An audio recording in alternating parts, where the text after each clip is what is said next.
Welcome back to one and only 100% success YouTube channel.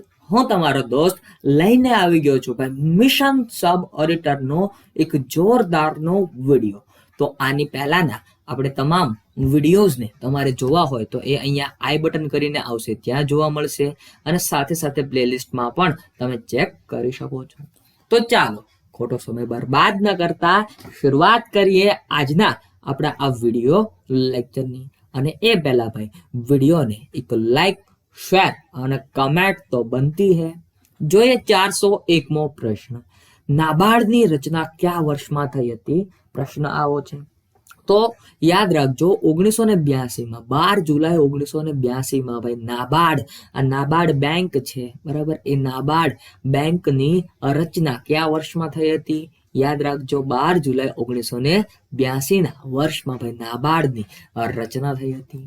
ત્યારબાદ સરેરાશ આયુષ્ય કેવી રીતે માપવામાં આવે છે? તો સરેરાશ આયુષ્ય એક જ વર્ષમાં જન્મેલા લોકો સરેરાશ કેટલા વર્ષ જીવે છે તેના આધારે નક્કી કરવામાં આવતું હોય છે.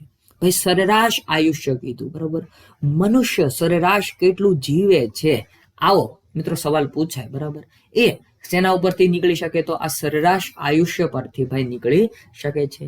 ભારતના નાગરિકની વાત કરીએ તો એ 68 વર્ષ પ્લસ ભાઈ સરેરાશ એનું આયુષ્ય જોવા મળે છે. એટલા માટે સરેરાશ આયુષ્ય કેવી રીતે મેળવી શકાય? તો એક જ વર્ષમાં જન્મેલા લોકો સરેરાશ કેટલા વર્ષ જીવે છે તેના આધારે આ સરેરાશ આયુષ્ય ભાઈ મેળવી શકાતું હોય છે. બાળ ઉદ્યોગનો અર્થ શું થાય? તો જે નવું શરૂ કરાયેલો ઉદ્યોગ હોય છે બરાબર, જે તાજેતરમાં હજી શરૂ જ થયેલો ઉદ્યોગ છે એને બાળ ઉદ્યોગ આવું નામ આપવામાં આવ્યું છે. કારણ કે ભાઈ હજી શરૂ જ થયો છે એટલા માટે એનું નામ જ પડી ગયું બાળ ઉદ્યોગ બરાબર, યાદ રાખો. ત્યારબાદ તેંડુલકર સમિતિની વ્યાખ્યા અનુસારની 2011-12ની ગરીબીની રેખા મુજબ ગુજરાતમાં કયા જિલ્લામાં સૌથી વધુ ગરીબી છે? તો મિત્રો પ્રોફેસર સુરેશ તેંડુલકર બરાબર, સુરેશ તેંડુલકર એમના દ્વારા એક સમિતિના અધ્યક્ષ પદા નીચે 2011-12ની ગરીબી રેખા મુજબ જે સૌથી વધારે ગરીબી ધરાવતા જિલ્લાઓ છે એની યાદી પ્રસિદ્ધ કરવામાં આવી હતી. અને જેમાં આપણું ગુજરાતનું દાહોદ જિલ્લાનું નામ હતું. હકીકતે આ ન હોવું જોઈએ છતાં એનું નામ હતું. એટલા માટે આ પ્રશ્ન પૂછાતો હોય તો દાહોદ બરાબર, બે હદ વાળો જિલ્લો એટલે દાહોદ ભાઈ. બે હદ શું કામ ભાઈ? બરાબર, તમે જાણો છો દાહોદ ને કયા જિલ્લાની હદ સ્પર્શ કરે છે ભાઈ? દાહોદ ને મધ્યપ્રદેશ અને રાજસ્થાન આ બંને જિલ્લાની હદ સ્પર્શ કરે છે એટલા માટે દાહોદ કહેવાનો. તો આ જિલ્લો ભાઈ ગરીબી રેખા નીચેના લોકોમાં સૌથી વધારે લોકો હતા એટલે ગરીબી રેખા નીચેનો જિલ્લો એટલે ભાઈ દાહોદ જિલ્લો જવાબ સાચો બનતો હતો. ભારતમાં સર્વિસ ટેક્સમાં કયા ક્ષેત્રનો ફાળો સૌથી વધુ છે? ભાઈ ભારતમાં સર્વિસ ટેક્સની વાત છે તો સર્વિસ ટેક્સમાં ભાઈ ટેલિફોન બરાબર, ટેલિફોન ક્ષેત્રનો વારો મતલબ કે એમનો ફાળો સૌથી વધારે છે. શું કામ? કારણ કે ભાઈ હર કોઈ અત્યારે ટેલિફોન વાપરે જ છે બરાબર, એટલા માટે સ્માર્ટફોન પણ આમાં આવી ગયું કારણ કે આમાં પણ જીએસટી પ્લસ થઈ ગયા છે. અત્યારે તો ભાઈ જીએસટી ઉમેરાઈને જે ભાવ હોય એ નક્કી થયેલા હોય છે રિચાર્જના બરાબર. એટલા માટે ભારતમાં સર્વિસ ટેક્સમાં કયા ક્ષેત્રનો ફાળો સૌથી વધુ છે? તો telephone is a right answer. અર્થતંત્રની પારિભાષિક શબ્દ ભાષા મુજબ કયો શબ્દ કૃષિ ઉત્પાદનો ની ગુણવત્તા સાથે સંકળાયેલો છે? તો ભાઈ એગમાર્ક એ શબ્દ છે જે કૃષિ ઉત્પાદનોની ગુણવત્તા સાથે સંકળાયેલો શબ્દ છે. કૃષિની કેવી વસ્તુઓ છે એ એગમાર્ક બરાબર, એગમાર્ક એના ઉપર લાગેલો હોય તો એ સારી કૃષિ પેદાશની વસ્તુ છે એવું માનવામાં આવે છે ભાઈ. એગમાર્ક અહીં સાચો જવાબ બને છે. બિટકોઇન શું છે? તો ભાઈ બિટકોઇન એક ક્રિપ્ટો અદ્રશ્ય કરન્સી છે બરાબર, ક્રિપ્ટો કરન્સી છે ભાઈ. બિટકોઇન શું છે? તો ક્રિપ્ટો કરન્સી છે ભાઈ બરાબર, ક્રિપ્ટો કરન્સી અદ્રશ્ય મની જેને કહેવામાં આવે છે એ. ભારતની કુલ રાષ્ટ્રીય પેદાશમાં કૃષિ ક્ષેત્રનો ફાળો કેટલા ટકા છે? તો 17.5% જેટલો બરાબર. ભારતની કુલ રાષ્ટ્રીય પેદાશમાં કૃષિ ક્ષેત્રનો ફાળો પૂછો તો 17.5% જેટલો જે ભારત છે એમાં પણ એની જે રાષ્ટ્રીય પેદાશ છે બરાબર, એમાં કૃષિ ક્ષેત્રનો ફાળો એટલો જોવા મળે છે. બેન્કિંગ વ્યવહારોમાં એમએસએફ નું આખું નામ શું છે? તો માર્જિનલ સ્ટેન્ડિંગ ફેસિલિટી. ભાઈ એમએસએફ નું આખું નામ શું છે ભાઈ? Marginal standing facility. ભાઈ આ બેન્કિંગ વ્યવહારો સાથે સંકળાયેલી એક વાત છે બરાબર, એક ટર્મ છે, એક વ્યાખ્યા સ્વરૂપે અહીં જોવા મળે છે, માર્જિનલ સ્ટેન્ડિંગ ફેસિલિટી. ત્યારબાદ ભારતના કુલ વાવેતર વિસ્તારના કેટલા ટકા વિસ્તારમાં ધાન્ય પાકની ખેતી થાય છે? તો 75%, 75%. કેટલા? 75% ભાઈ. ભારતના કુલ વાવેતર વિસ્તારમાં ધાન્ય પાકોની જે ખેતી છે એ કેટલા ટકા થાય? 75%, 75% જેટલી ખેતી માત્ર ને માત્ર ધાન્ય પાકોની જ થાય છે. ત્યારબાદ રોજગારી ગુણકનો ખ્યાલ કોણે આપ્યો? તો કહાન, પ્રોફેસર કહાન નામના એક અર્થશાસ્ત્રી દ્વારા ભાઈ રોજગારી ગુણકનો ખ્યાલ આપવામાં આવ્યો છે. ત્યારબાદ બેંક રેટ બરાબર, તો જે દરે આરબીઆઈ વેપારી બેંકોને નાણાં ધીરે તે દરને બેંક રેટ કહેવામાં આવે છે. બેંક રેટ એટલે શું ભાઈ? જે દરે આરબીઆઈ વેપારી બેંકોને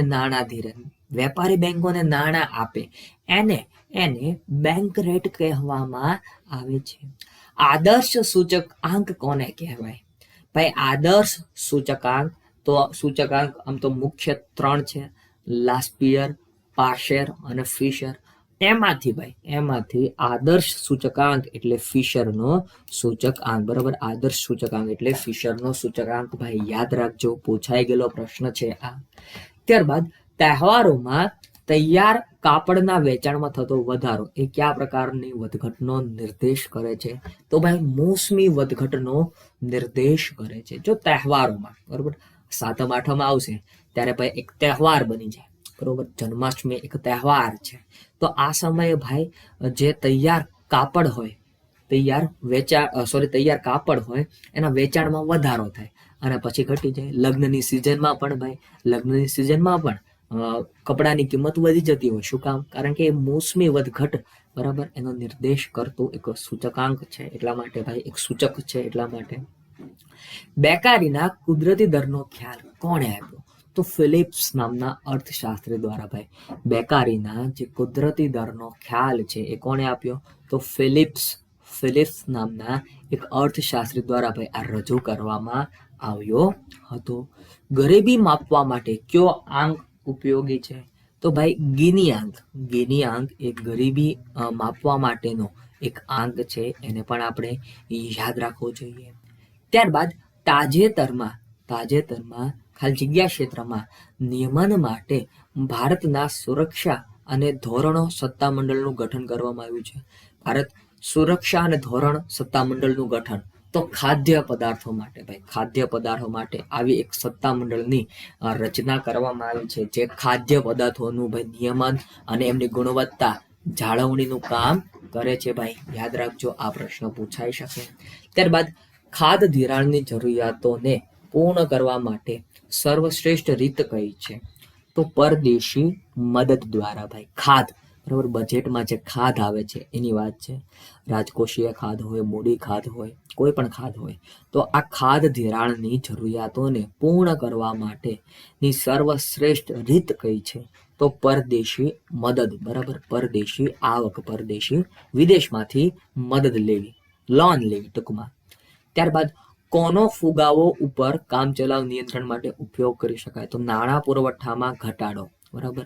ફુગાવા ઉપર કામચલાઉ નિયંત્રણ કરવા માટે એક ખાસમાં ખાસ સૂચન છે, તો નાણાં પુરવઠામાં ઘટાડો કરો એટલે ફુગાવા ઉપર ભાઈ કામચલાઉ ધોરણે નિયંત્રણ ભાઈ બરોબર, કંટ્રોલ આવી શકે છે.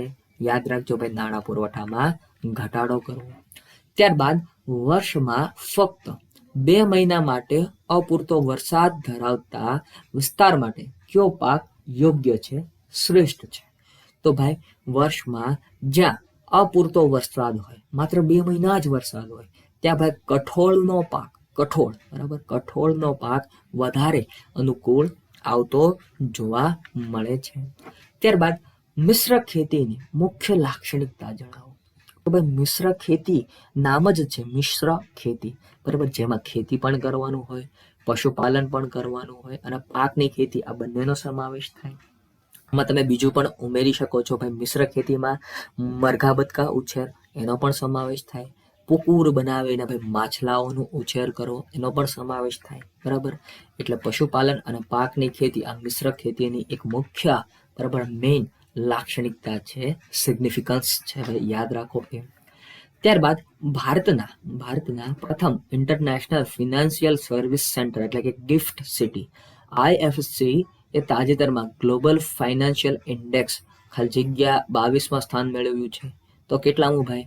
10મું સ્થાન મેળવ્યું છે ભાઈ. ગિફ્ટ સિટીએ 10મું સ્થાન 2022માં, મતલબ કે 22માં સ્થાને મેળવ્યું છે. ત્યારબાદ કઈ નેટ બેન્કિંગ સેવાઓ તમામ સમયે ઉપલબ્ધ હોય છે? તો IMPS, ઇમિડિયેટ પેમેન્ટ સર્વિસ. ભાઈ એનું ફૂલ ફોર્મ શું થાય છે? ઇમિડિયેટ, તાત્કાલિક પૈસાની ચૂકવણી. ગુજરાતીમાં કહીએ તો તાત્કાલિક ભાઈ પૈસાની ચૂકવણી, ઇમિડિયેટ પેમેન્ટ સર્વિસ, બરાબર, ચૂકવણી, બરાબર, સર્વિસ. તો ભાઈ IMPS આ એવી સુવિધા છે જે તમામ સમયે ઉપલબ્ધ હોય છે. ત્યારબાદ આર્થિક સમીક્ષા 2016-17 અને એમાં પણ ઇકોનોમિક સર્વે થયો હતો 2016-17માં. 3 વિભાગો છે, તેને યોગ્ય ક્રમ જણાવો. તો પરિપ્રેક્ષ્ય, અનુમાન અને અવતરણ. ભાઈ આ 3 એનો ક્રમ છે ભાઈ. એ ક્રમ તમારે યાદ રાખવાનો છે, બરાબર. આ ક્રમ પૂછાઈ શકે ભાઈ. જે આર્થિક સમીક્ષા 2016-17નો ક્રમ છે ભાઈ, પરિપ્રેક્ષ્ય, અનુમાન અને અવતરણ. પરિપ્રેક્ષ્ય મનમાં વિચારી લેવું, અનુમાન કરવું ભાઈ, બરોબર, અનુમાન કરી લેવું, અને એ અનુમાન કરેલ વસ્તુને ભાઈ અવતરણ આપવું, બરોબર, એને ભાઈ લોન્ચ કરવી. તો આ આર્થિક સમીક્ષા 2016-17ના 3 વિભાગો છે. ગૌણ કૃષિ એટલે શું ભાઈ? ગૌણ કૃષિ એટલે શું? તો પ્રથાઓ અને પ્રક્રિયાઓ કે જે પ્રાથમિક કૃષિ વસ્તુનું મૂલ્યવર્ધન કરે છે. જો શું કીધું છે? ગૌણ કૃષિ એટલે શું? તો એમાં એવું કહેવામાં આવ્યું છે કે પ્રથાઓ અને પ્રક્રિયાઓ કે જે પ્રાથમિક કૃષિ વસ્તુઓનું મૂલ્યવર્ધન કરે છે એને ગૌણ કૃષિ તરીકે ઓળખવામાં આવે છે. ભારતમાં વિકાસની સ્વાભાવિક પ્રણાલીમાં અનન્ય શું છે? તો શ્રમનો કૃષિમાંથી સેવા ક્ષેત્રમાં સીધો બદલાવ. જો શ્રમ, બરાબર, મજૂરોનો શ્રમનો કૃષિમાંથી સેવા ક્ષેત્રમાં સીધો બદલાવ એ ભારતના વિકાસમાં સ્વાભાવિક પ્રણાલીમાં અનન્ય છે. કેવું છે ભાઈ? અનન્ય એને કહેવામાં આવ્યું છે. શ્રમનો કૃષિમાંથી સેવા ક્ષેત્રમાં સીધો બદલાવ. યાદ રાખજો ભાઈ, પૂછાઈ શકે. ત્યારબાદ નવીન વિકસાયેલ એપ્લિકેશન ને જીએસટી સુવિધા પ્રોવાઈડર GPS પ્રોવાઈડરનો ઉપયોગ ખાલી જગ્યા દ્વારા થાય છે, બરાબર. તો આ જીએસટી સુવિધા પ્રોવાઈડર, પહેલા તો જીએસટી સુવિધા પ્રોવાઈડર એટલે કે GSTN, બરાબર, goods and services tax network સાથે ક્રિયા પ્રતિક્રિયા માટે કરદાતાઓ આનો ઉપયોગ કરે છે. GSPS, બરાબર, GSPS ભાઈ એમના દ્વારા જે જીએસટી બિલ છે એની કામગીરી હાથ ધરવાની વાતો આમાં જોવા મળે છે. એટલા માટે GSTN, goods and services tax network સાથે ક્રિયા પ્રતિક્રિયા માટે કરદાતાઓ આનો ઉપયોગ કરતા જોવા મળી રહ્યા છે. યાદ રાખવા જેવી બાબત. અને હા મિત્રો, તમને વિડીયો કેવો લાગે છે તમે કમેન્ટ સેક્શનમાં અવશ્ય મને જણાવી શકો છો, બરાબર. ભારતીય કૃષિનો મુખ્ય પ્રકાર કયો છે? તો નિર્વાહ કૃષિ. પોતાના જીવનને ટકાવી રાખવા માટે ખેડૂતો દ્વારા જે ખેતી કરવામાં આવે છે એને નિર્વાહ ખેતી કહેવામાં આવે છે, બરાબર. જીવનને નિર્વાહ કરવા માટેની ખેતી. એટલા માટે ભારતીય કૃષિનો મુખ્ય પ્રકાર જોઈએ તો નિર્વાહ ખેતી છે, બરાબર. ખેડૂતો નિર્વાહ ખેતી કરતા હોય છે. હા, અત્યારે એમાં પણ બિઝનેસ પ્રોફેશનલિઝમ જોવા મળી રહ્યું છે. આગળ વધીએ ભાઈ. ભારતમાં ગરીબી રેખાનો અંદાજ કાઢવા માટે કોણ સમયાંતરે નમૂના મોજણી હાથ ધરે છે? તો રાષ્ટ્રીય નમૂના મોજણી સંસ્થાન. નેશનલ સેમ્પલ સર્વે ઓર્ગેનાઇઝેશન, એનું શુદ્ધ ગુજરાતી તમારી સમક્ષ હવે આવી ગયું છે ભાઈ, રાષ્ટ્રીય નમૂના મોજણી.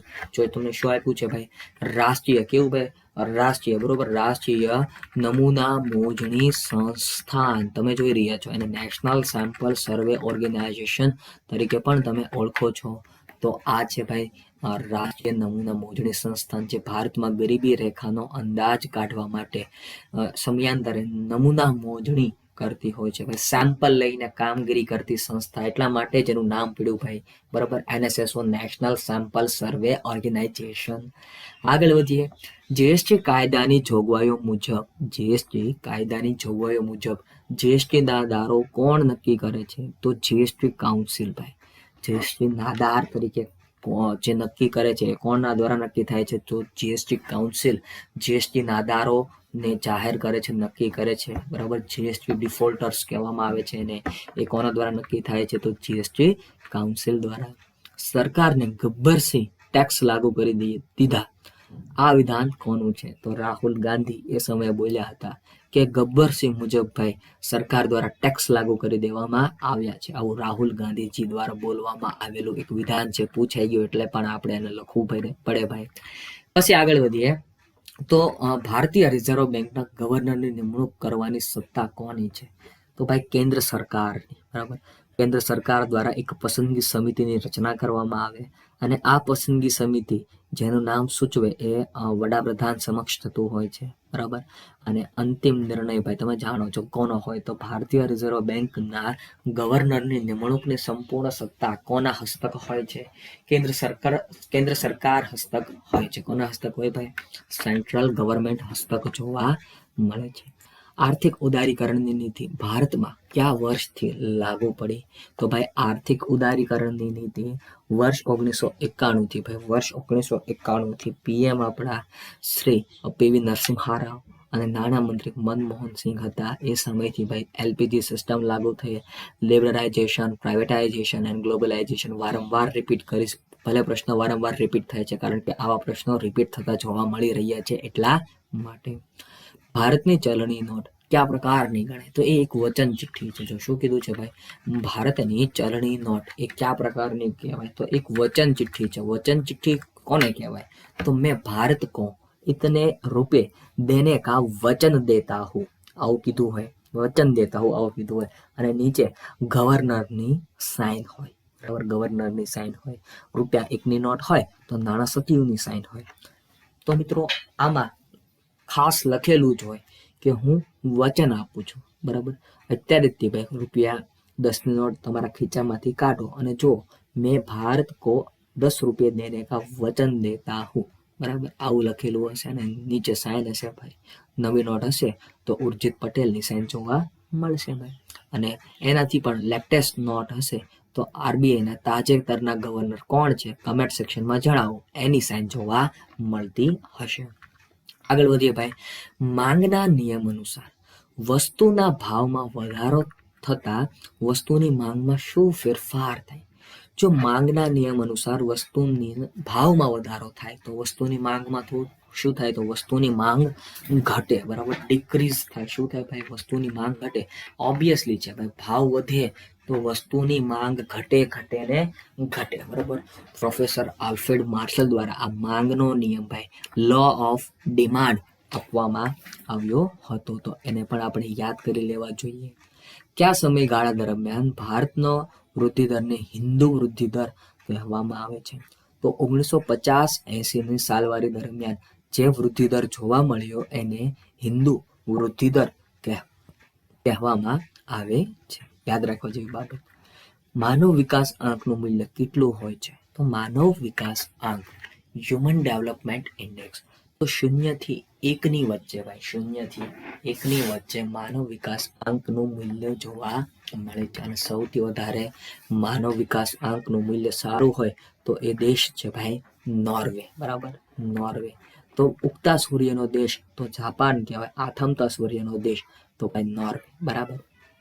National agri food biotechnological centre national agri food biotechnological centre ક્યાં આવેલું છે? તો માહોલી ખાતે, બરાબર.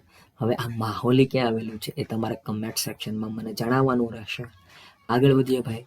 ભારત સરકારે નાણામંત્રીની અધ્યક્ષતા હેઠળ દેશની સરકાર દ્વારા સંચાલિત કેટલીક બેંકોના મર્જર ઉપરાંત ધ્યાન આપવા માટે મંત્રીઓની પેનલની રચના કરી હતી. તો એ પેનલના સભ્યો કેટલા હતા?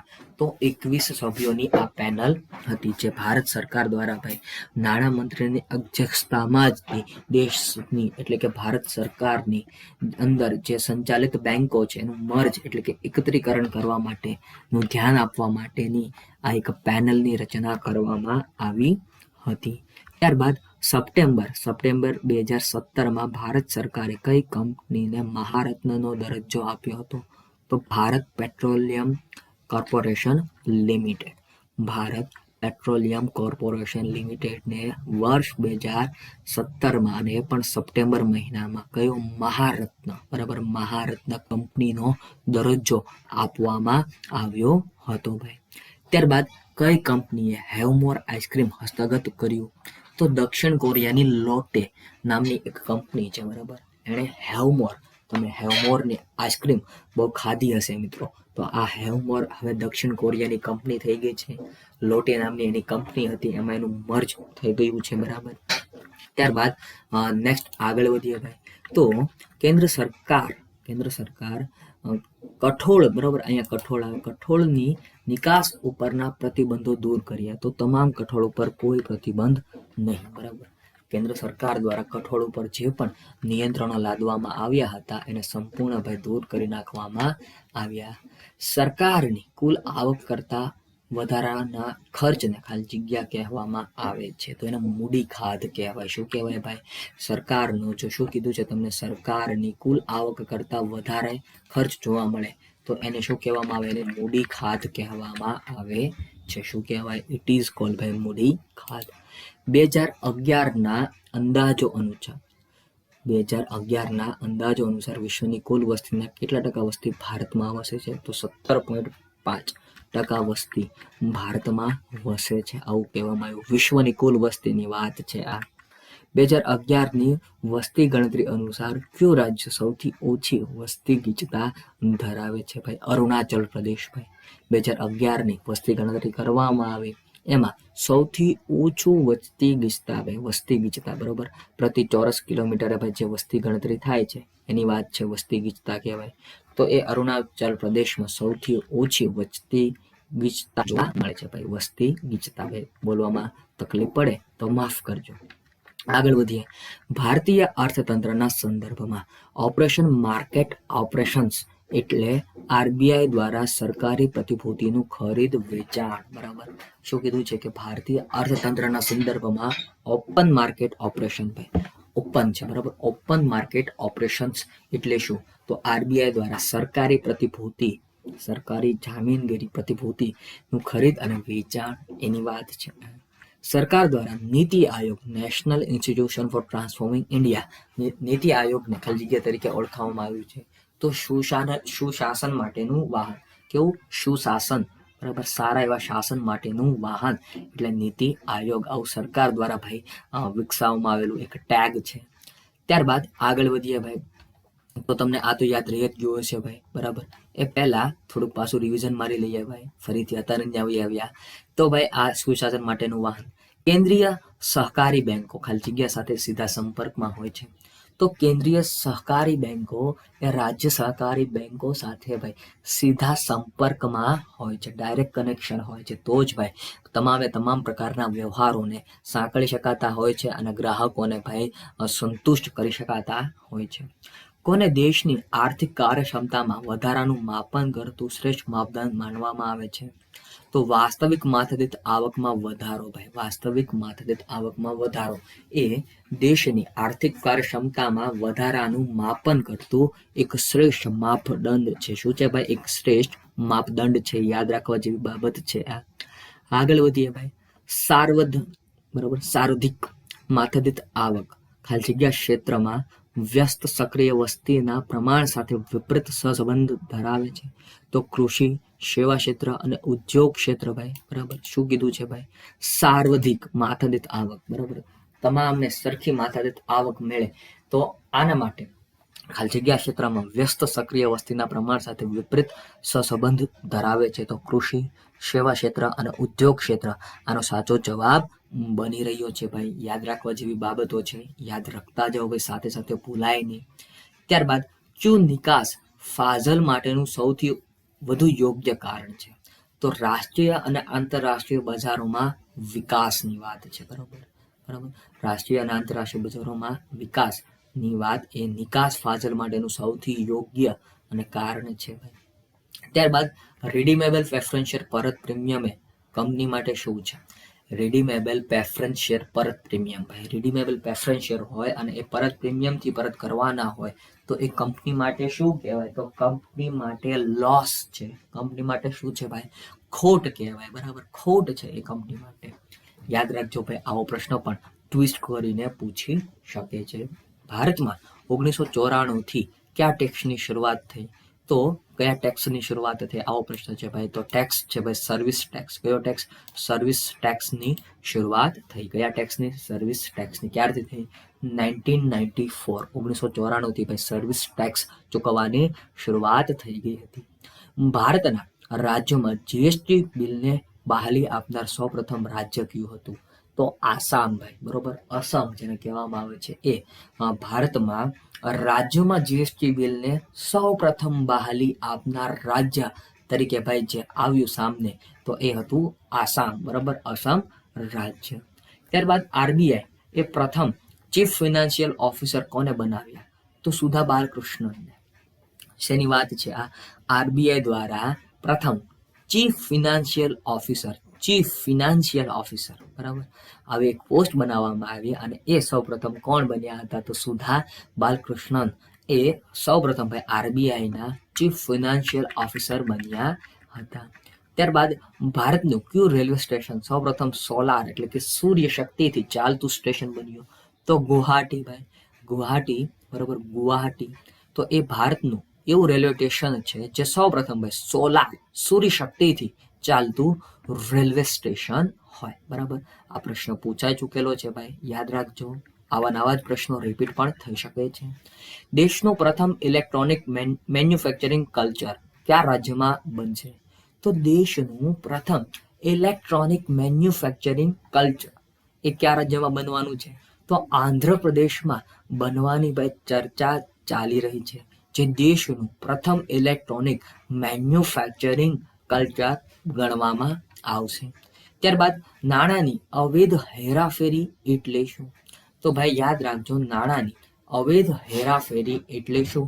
તો નાણાંની અવૈધ હેરાફેરી એટલે નાણાંના સ્ત્રોતને છુપાવવાની જે પ્રક્રિયા છે, બ્લેક મની જેને કહેવામાં આવે છે, એ નાણાંની અવૈધ હેરાફેરીનો પણ એક ભાગ છે. નાણાંની અવૈધ હેરાફેરીમાં શું હોય? તો ભાઈ એક ટ્રકમાંથી બીજા ટ્રકમાં નાણાંની હેરફેર કરવામાં આવે બરાબર, અને કોઈની પરમિશન વગર ભાઈ આ નાણાંની અવૈધ હેરાફેરી કહેવાય. અને જે નાણાંની અવૈધ હેરાફેરી એટલે નાણાંના સ્ત્રોતને છુપાવવાની પ્રક્રિયા. આ પણ એક યાદ રાખવા જેવી બાબત કહી શકાય. ત્યારબાદ ઔદ્યોગિક એકમના યાંત્રિક સ્વયં સંચાલનને કારણે મોટી સંખ્યામાં કામદારો રોજગારી ગુમાવે છે ત્યારે તેને શું કહેવાય? તો એને રચનાગત બેરોજગારી કહેવામાં આવે છે. જો શું કીધું છે ભાઈ? ઔદ્યોગિક એકમના યાંત્રિક સ્વયં સંચાલનના કારણે મોટી સંખ્યામાં કામદારો રોજગારી ગુમાવે છે ત્યારે તેને શું કહેવાય? તો એને રચનાત્મક બેરોજગારી કહેવામાં આવે છે. કારણ કે ભાઈ રચના થઈને નવું ઔદ્યોગિક મશીન, સુતરાઉ કાપડના મિલની વાત કરીએ તો ત્યાં મોટું યંત્ર આવી ગયું અને જે હાથેથી કામ કરતા મજૂરો હતા એમને છૂટા કરવાનો વારો આવ્યો. તો એ શું કહેવાનું? તો એ રચનાત્મક બેરોજગારી કહેવામાં આવી.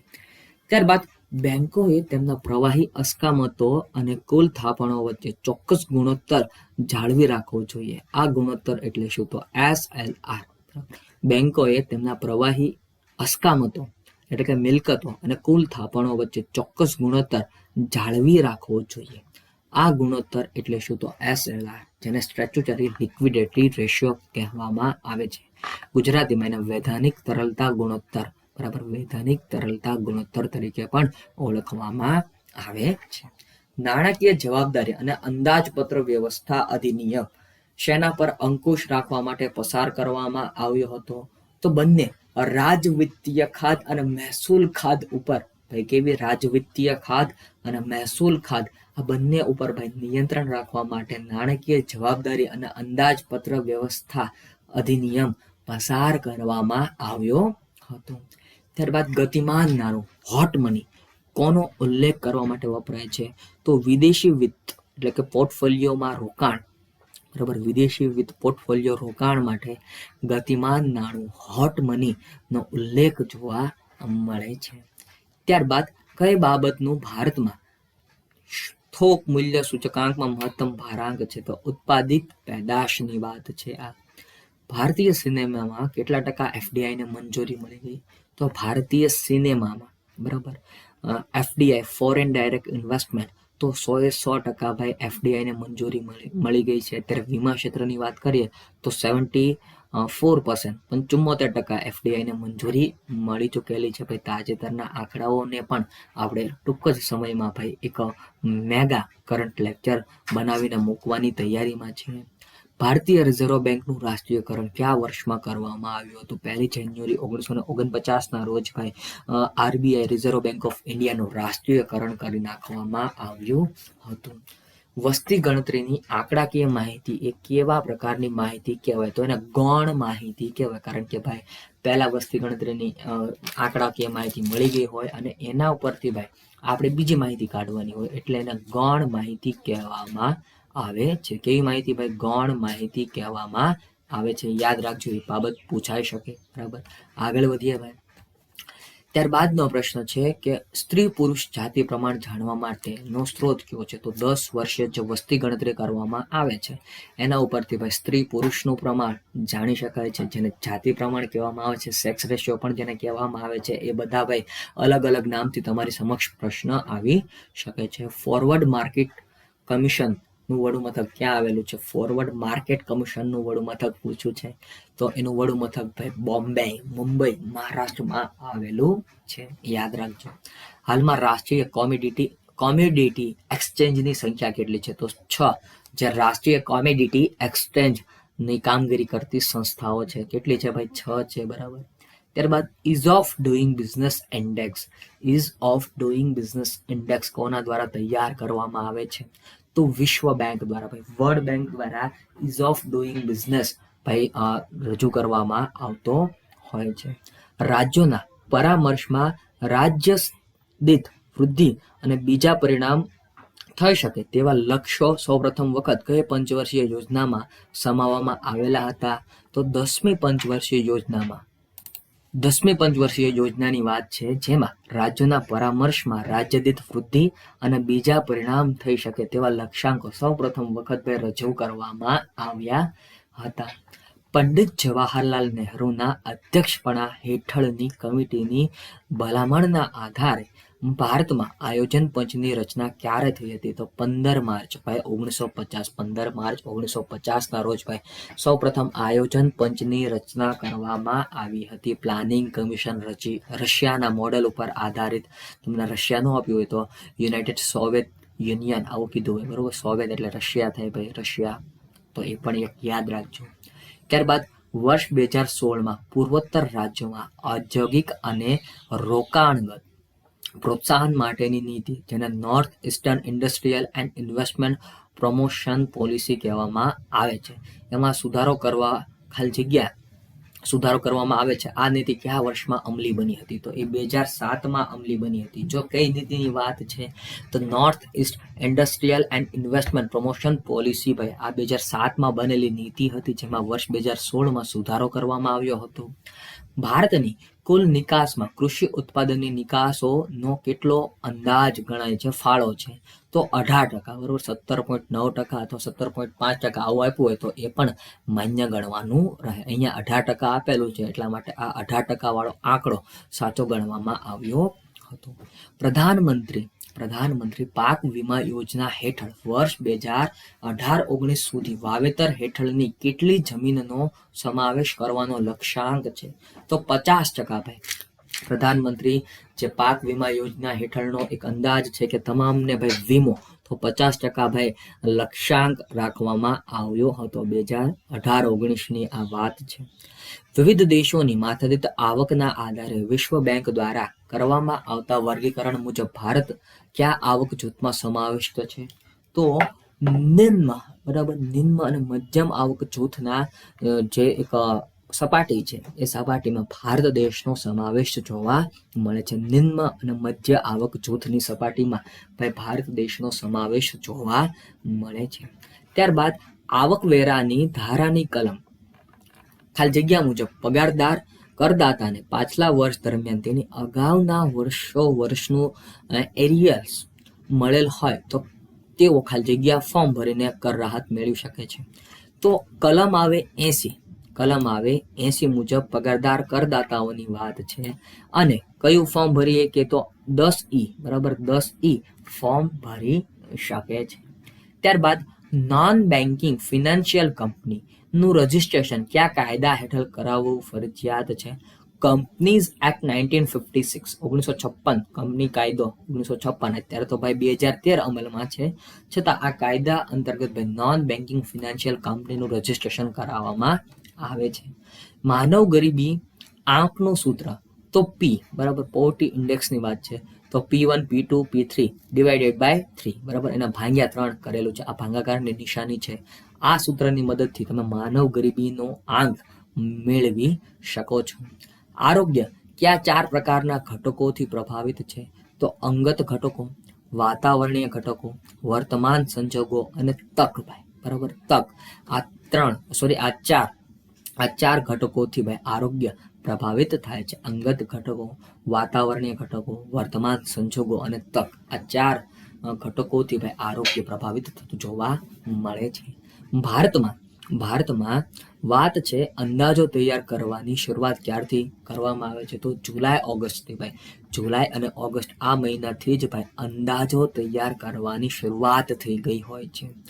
તબીબી સારવાર અંગે લીધેલ વીમા પ્રીમિયમની કપાત કઈ કલમ હેઠળ બાદ મળે છે? તો કલમ 80D અંતર્ગત. અને આપણે આવકવેરા વિશેનો એક સ્પેશિયલ વિડીયો બનાવી ચૂકેલા છીએ, જે તમને આઈ બટનમાં અવશ્ય જોવા મળશે. યાદ રાખજો ભાઈ, તબીબી સારવાર અંગે લીધેલ વીમા પ્રીમિયમની કપાત એ કઈ કલમ હેઠળ કર બાદ મળે છે? તો કલમ 80D અંતર્ગત બાદ મળે છે. આર્થિક વ્યવહારોના દસ્તાવેજી પુરાને ચકાસણી કરવાની પ્રક્રિયાને વાઉચિંગ કહેવામાં આવે છે. વારંવાર આ પ્રશ્ન રિપીટ થાય છે, એટલે સમજી જાવ આ પ્રશ્ન રિપીટ થશે જ, બરાબર. ત્યારબાદ હુંડીમાં નાણાં ચૂકવવાની છેલ્લી જવાબદારી કોની હોય છે? તો હુંડી સ્વીકારનારની, બરાબર. મારી હુંડી સ્વીકારો મહારાજ રે શામળા ગિરધારી, ભાઈ નરસિંહ મહેતાએ લખેલી હુંડી. જસ્ટ ખાલી એક વાત કરી દઉં તો ભાઈ આ હુંડીમાં નાણાં ચૂકવવાની છેલ્લી જવાબદારી કોની હોય છે? હુંડી સ્વીકારનારની, બરાબર. શામળા એટલે કે કૃષ્ણભાઈ હુંડી દેવા માટે આવી પણ ચૂકેલા છે, ભાઈ, બરાબર. આગળ વાત કરીએ, ભારતમાં કયું વર્ષ વસ્તીના મહાવિભાજક વર્ષ તરીકે ઓળખવામાં આવે છે? તો 1921ના વર્ષને ભાઈ મહાવિભાજક વર્ષ તરીકે ઓળખવામાં આવે છે, બરાબર. યાદ રાખજો, 1921ના વર્ષને મહાવિભાજક વર્ષ તરીકે ઓળખવામાં આવે છે. નીતિ આયોગ નેશનલ ઇન્સ્ટિટ્યુશન ફોર ટ્રાન્સફોર્મિંગ ઇન્ડિયાની રચના શેના સ્થાને કરવામાં આવી?